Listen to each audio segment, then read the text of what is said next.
Welcome back to the show. Rumors, did Elon Musk talk about XRP recently on X? Well, we got that in the Bitcoin FUD and so much more. Somebody roll that beautiful intro.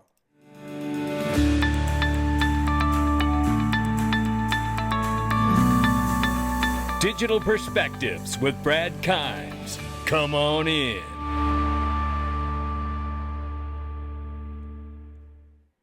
Welcome back, XRP family. We have to break out the Army helmet and become the XRP Army helmet again. $3.56 trillion market cap for crypto. The market's off by 6.4. Bitcoin down to 100,000 plus. 3,100 plus for Ethereum. XRP, number 3 spot, $2.88. Now we're off 7.5 just in the 24-hour here. 6% off on Ethereum in the 24, 3.9% off on Bitcoin in the 24.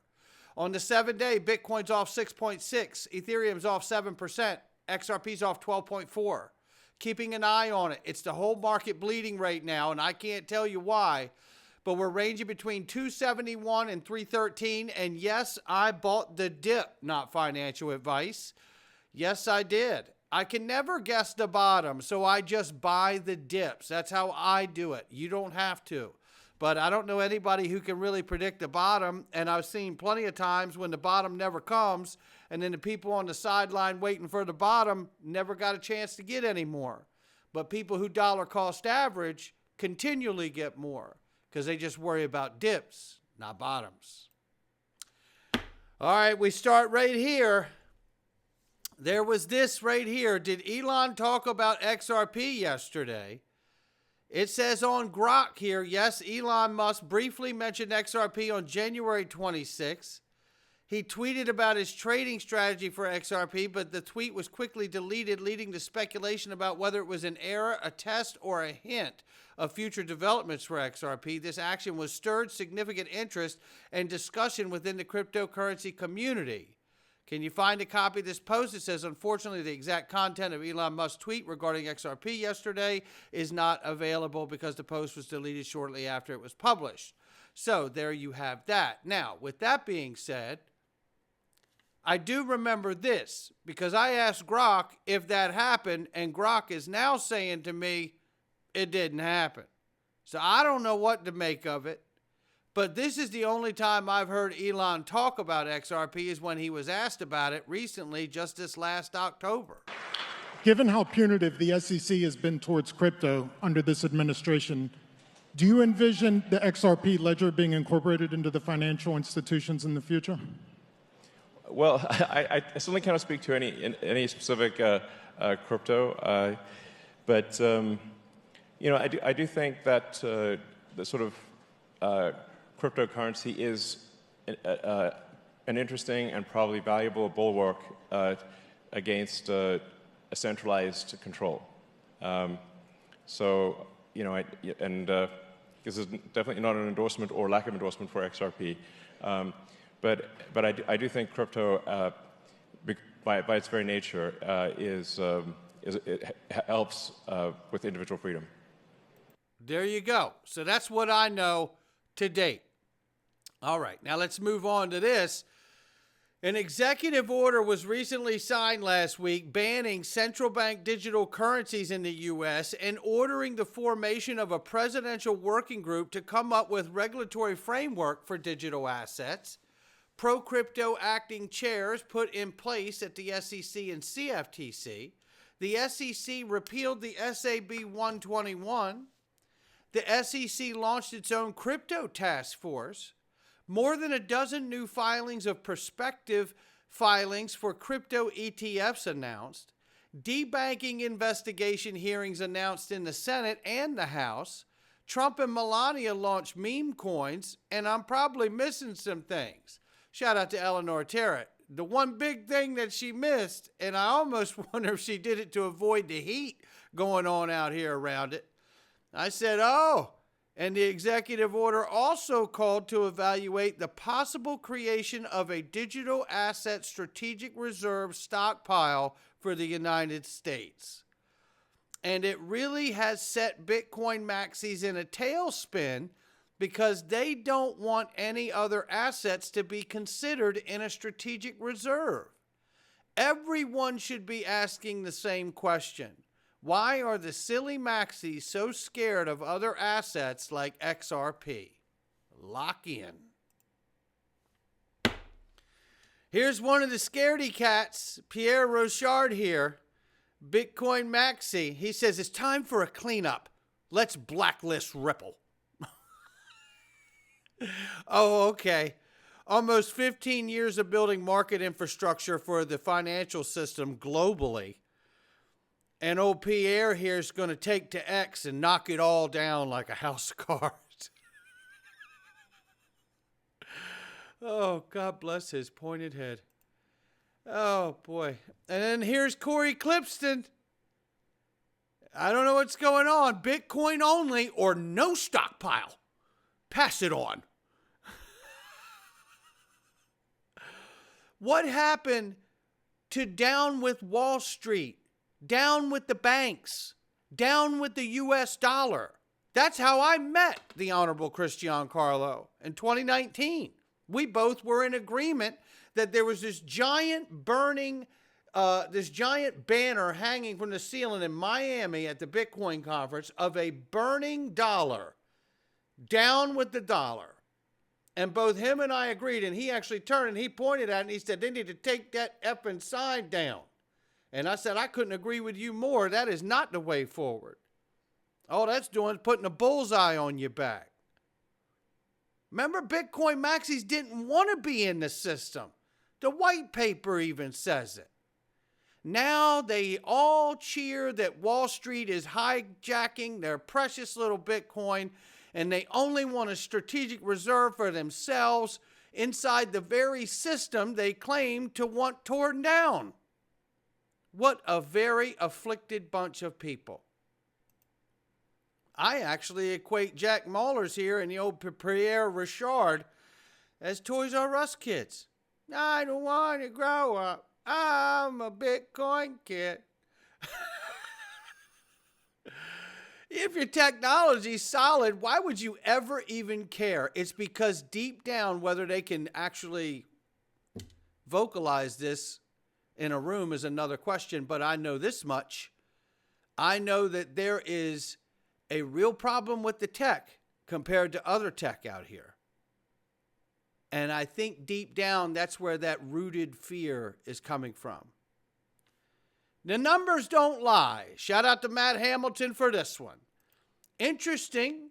I'm not normally one that pays much attention to crypto prices as they fluctuate so much, but maybe this is why Bitcoin maximalists are so angry right now. If MicroStrategy, that's right, Michael Saylor, Mr. Bitcoin King, if MicroStrategy had been buying XRP instead of Bitcoin, then the value today of MicroStrategy would be $79 billion versus $28 billion. There you go, Michael. Oh, God, I know they don't like that.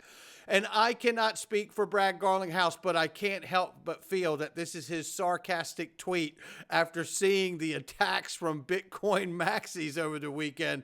Slow weekend. Anything exciting happening? Yeah, I'm pretty sure that Brad saw all this stuff going on. Shout out to you, Brad. Yeah, the smoke will clear soon enough. Meanwhile, which crypto ETFs are going to be next? Dogecoin, XRP, Solana lead the list. I think they're all coming. I just don't know who's first. This will be more news that upsets the Bitcoin Maxis because they don't want anyone else having ETFs either, I'm pretty sure. And then wait till they find out, these Bitcoin Maxis, the power of real USD launching on Ethereum, the XRP ledger, soon to be Cardano, according to Charles Hoskinson, and then having access to multiple other chains, 50 plus chains, with the help of other companies out here, like Omni and Axelar and all these other companies that are doing these amazing things. I tell you, I don't think people are quite ready for the real USD launch. This is Nancy Beaton right here laying it down. Take a listen. the stablecoin market is really evolving. It's said that up to 90% of all transactions in crypto and on the blockchain involve stablecoins today. Uphold is unique. Unlike a traditional exchange, we do have a platform that underpins where people could come, and we connect to 30 different trading venues. Ripple USD, which will be listed as RLUSD on the platform, will allow users to have that almost digital dollar in their wallet. And they will be able to use it, spend it, buy crypto, have peer-to-peer remittance. And the really great thing about the RLUSD token is that it will have the transparency, the regulatory process behind it that will allow people to feel comfortable when they are purchasing and using it for payment. Now, see, when I hear her say that, and shout out to Nancy Beaton from Uphold, when I hear Nancy say that, it makes so much sense to me. And think about how close we are to getting this embrace of crypto. We're already seeing the embrace of crypto, but we're about to see the legislation put through. And isn't it true that exactly as Nancy said here, the people are going to be looking for that transparency, that trust, right? That high regulatory hype bar that says, I can use this without issue. That is what's coming. And I think a lot of people, including Bitcoin Maxis, are stuck in this mindset that the way this space looks right now is the way it looks and the way it will be going forward. And it couldn't be further from the truth. Remember when we just covered here over the weekend, Larry Fink? I mean, pleading to tokenize every stock and bond. As a huge believer of crypto and blockchain and tokenization, I want the SEC to rapidly approve the tokenization of bonds and stocks. That will simplify things, make things easier. Some of the tax on BlackRock would never have to vote on a proxy vote anymore because So you get it. That's what he wants. And they're going to use the hell out of real USD once they get everything tokenized. That's how you get in and out of the markets. And have a trusted digital dollar stablecoin, real USD on your phone. Now let's take a look at this. This is Yoshitaka Katal from SBI sharing 2025 crypto predictions from Ripple leadership here. Now I love this. I'm going to jump in right here where we start with this. Successful early tokenization use cases have already proven they can unlock liquidity, fractional ownership, and broader accessibility. Results which are catalyzing further digitization of assets in key markets like FX, commodities, bonds, ETFs, mutual funds, and venture capital. Well, that lines up with BlackRock, doesn't it? By digitizing financial products, institutions can streamline processes, make settlement more efficient, improve transparency, and achieve greater inclusivity. This all lines up with tokenizing all the commodities, bonds, and stocks, right? Just like the 11 trillion asset under management CEO Larry Fink said. Then Monica Long went on to say, of the 15 large global banks that have already piloted tokenized asset products, Monica Long predicts 10, including Deutsche Bank, HSBC, UBS, Standard Chartered, and State Street, will launch market-ready offerings in 2025 by partnering with crypto-native infrastructure providers. Hello, and how would they know that unless they may end up being one of them? Meanwhile, the charts are telling us we got a pullback. We expected a break in hours, and it arrived. However, I should have indicated that a downside break was also possible, which was my mistake. He says here, we expected this move towards 281 level and addressed it 5 days ago in his private Patreon group as a possibility. XRP showed us that the C-wave type was expanded, and we realized that scenario. Correction are a must and normal, and do not panic. He says, I was expecting 362 after the regular C-wave, although we entered expanded, and 362 is still there. So nothing's changed, even though we've seen the price roll over, and he did discuss that in his private group. So now, then we see this. Egreg Crypto says everything here says to him on the charts that this price action lacks genuine selling conviction. So in other words, this suggests we could be looking at a potential bear trap, because he's not seeing a very, look at all this high selling here. High selling, high selling, high selling here. We don't see a high selling here. So it does look like we could be in for a bear trap and a quick reversal potentially, which is why everyone is still feeling like all of those price targets that we are all longing for and beyond are still valid and in front of us. Not financial advice from me or anyone else. It's just my digital perspectives. We're going into the freedom zone, and we got a mixed bag of stuff for you to see today. You're going to want to see all of it. I can guarantee you that. And you want to talk about tariffs. You want to talk about no income tax. We're about to get into it. And I think you're going to be into it too. All you got to do is go to digitalperspectives.com, click the Freedom Zone, and it's a great way to support the channel for next to nothing. You get all the all the videos, daily videos I post with 0 Google ads and extra content to boot. No doubt about it. Not financial advice from me or anyone else. We're going into the Freedom Zone right now. Come on in. All right, welcome back.